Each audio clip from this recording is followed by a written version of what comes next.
अब हम बात करते हैं समास के कितने भेद हैं।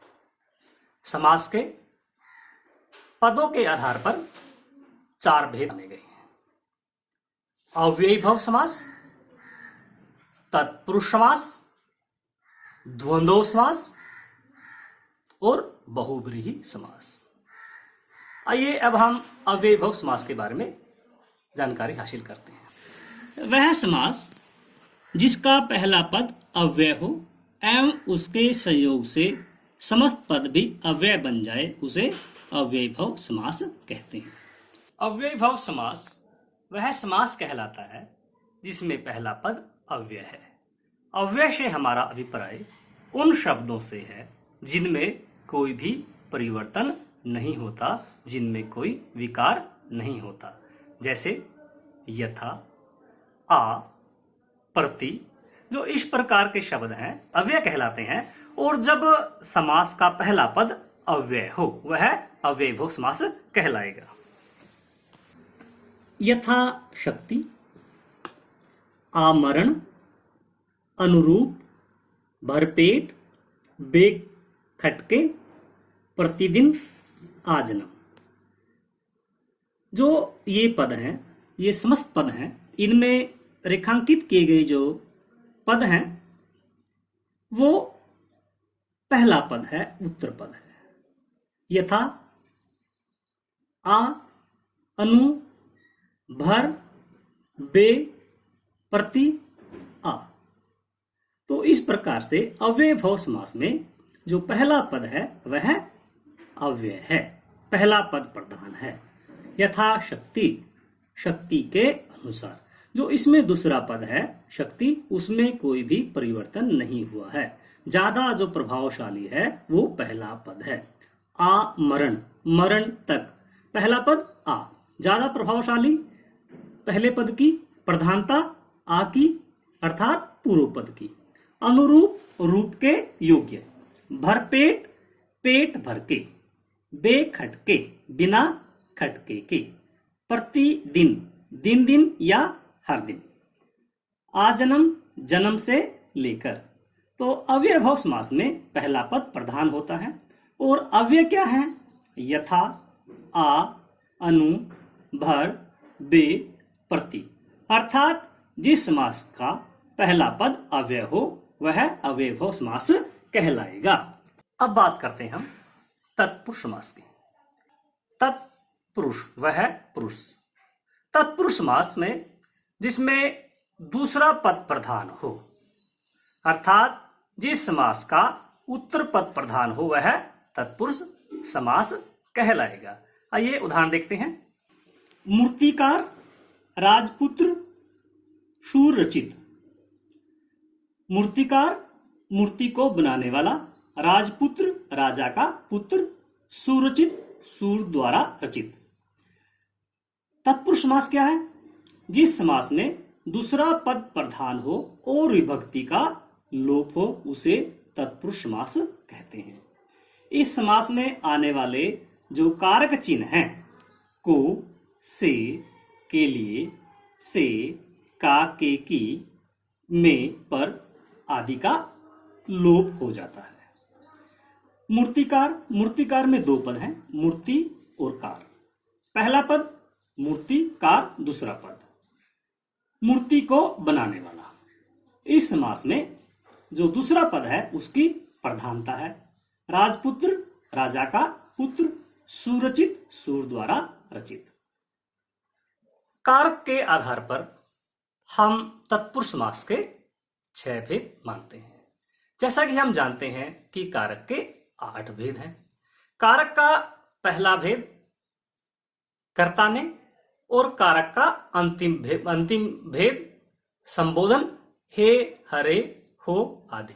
इन दोनों कारक के भेद को छोड़ करके जो अन्य 6 भेद बचते हैं उनके आधार पर हम तत्पुरुष समास के कारक आधारित 6 भेद, कर्म तत्पुरुष, कर्ण तत्पुरुष, संप्रदान तत्पुरुष, अपादान तत्पुरुष, संबंध तत्पुरुष, अधिकरण तत्पुरुष, इस प्रकार से कारक के आधार पर समास के 6 भेद हैं।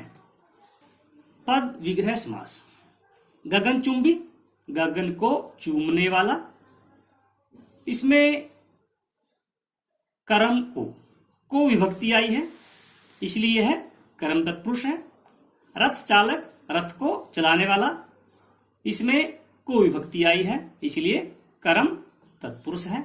भयाकुल, भय से अकुल, इसमें से विभक्ति आई है, तो कर्ण तत्पुरुष। रेखांकित, रेखा से अंकित, यह कर्ण तत्पुरुष है। प्रयोगशाला, प्रयोग के लिए शाला, कौन सा समास हुआ? संप्रदान तत्पुरुष। क्यों हुआ? क्योंकि इसमें के लिए विभक्ति आई है। हथकड़ी, हाथों के लिए कड़ी, संप्रदान तत्पुरुष। धनहीन, धन से हीन, अपादान तत्पुरुष।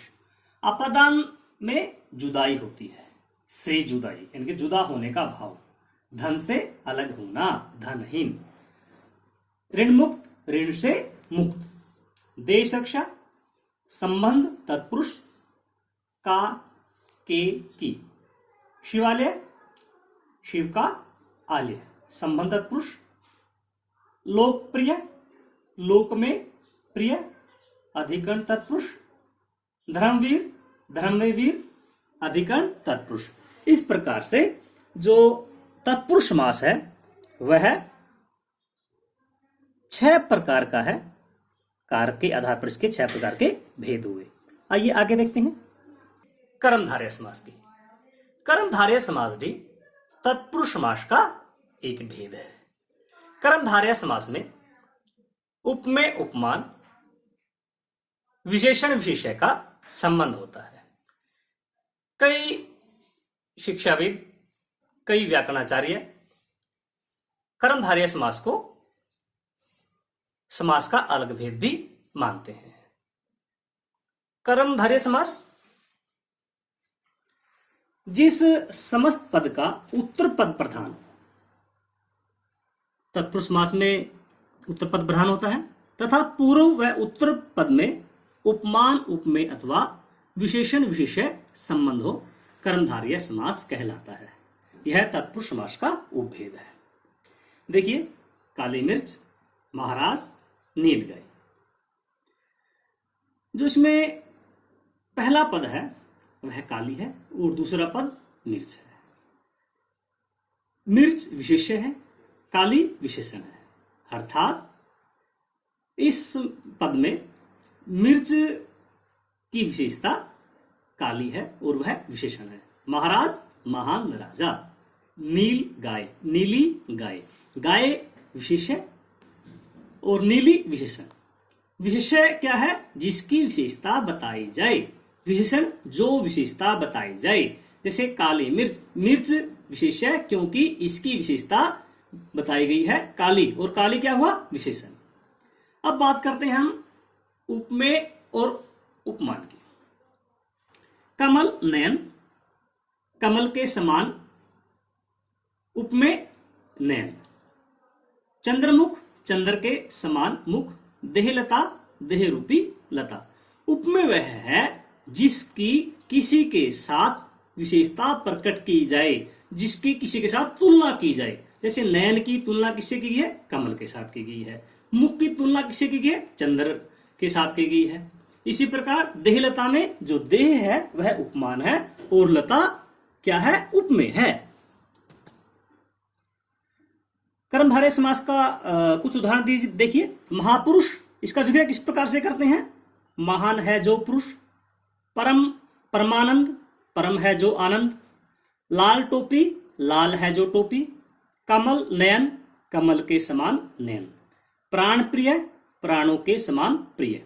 विद्याधन, विद्या रूपी धन। अब बात करते हैं हम द्विगु समास की।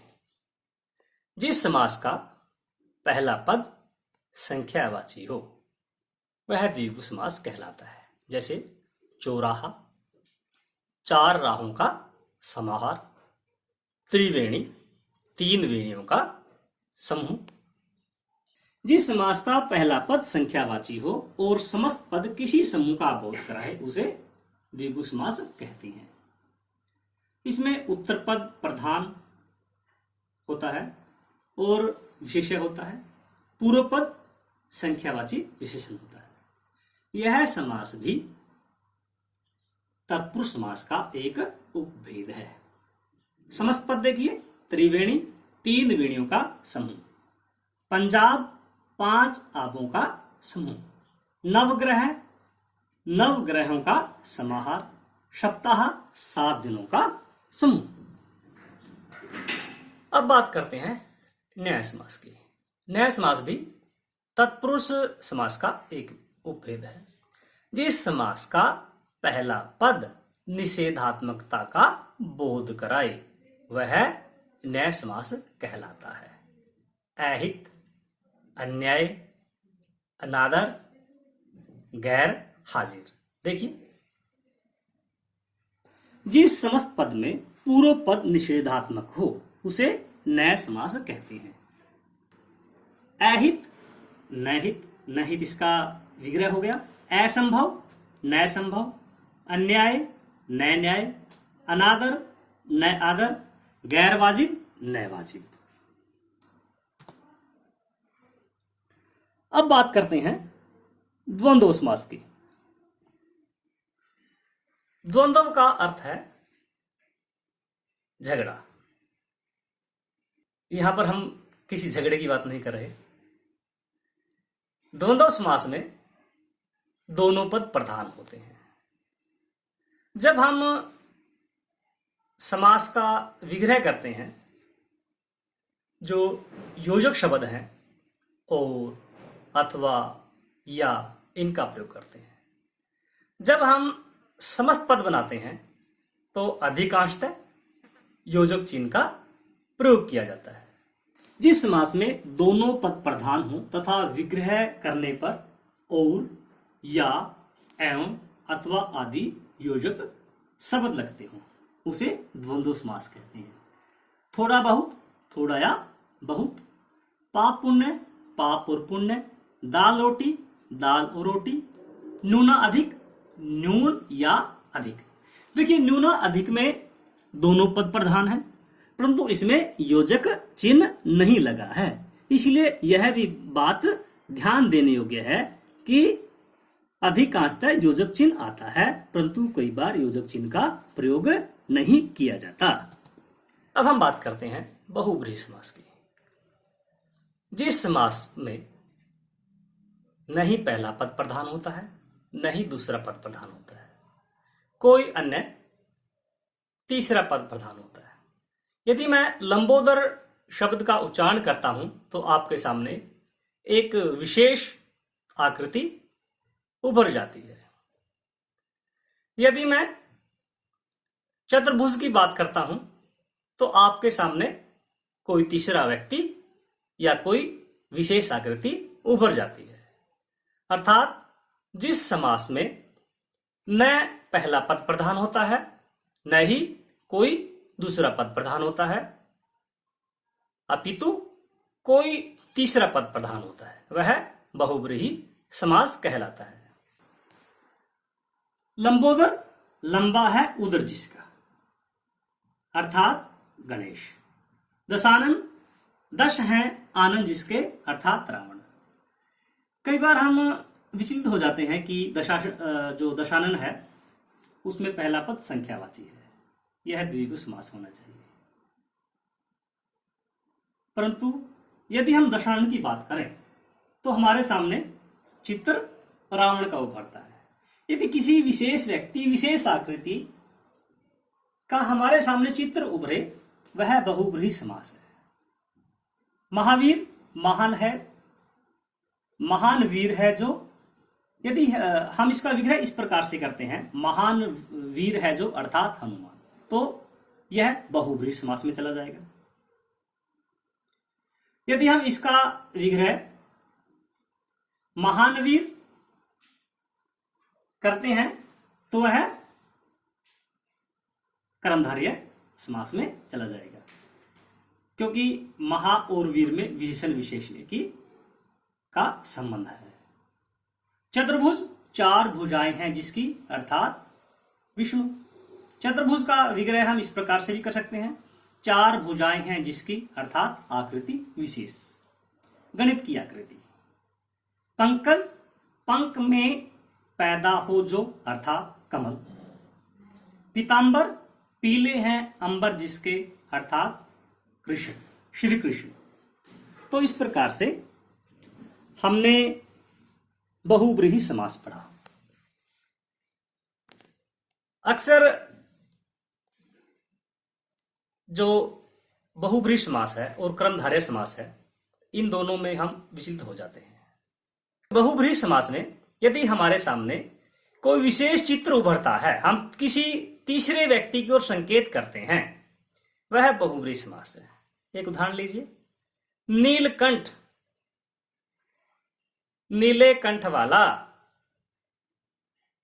कोई भी हो सकता है, वह कर्मधारय समास है। नीला है कंठ जिसका, अर्थात शिव जी। इस प्रकार से यदि हम विग्रह इस प्रकार से करते हैं, पीतांबर, पीले वस्त्रों वाला, यह कर्मधारय समास हुआ। पीतांबर, पीले हैं वस्त्र जिसके, अर्थात श्री कृष्ण, बहुब्रीहि समास। जिस समास में विशेषण और विशेषण संबंध हो, उपमेय उपमान संबंध हो, वह कर्मधारय समास है। जिस समास में हम किसी तीसरे पद की बात करते हैं, तीसरे व्यक्ति की ओर संकेत करते हैं, वह बहुब्रीहि समास है। इसी प्रकार जो संख्यावाची पहला पद है और हम सामान्य बात कर रहे हैं, वह द्विगु समास है। परंतु यदि हम विशेष व्यक्ति की बात कर रहे हैं और पहला पद संख्यावाची है, वह समास बहुब्रीहि समास होगा। तो दोस्तों, आज हमने समास, उसके भेद, समास विग्रह और समस्त पद क्या है, इसके बारे में जानकारी हासिल की। जल्द ही अगली वीडियो में नए विषय को लेकर हाजिर होऊंगा। धन्यवाद।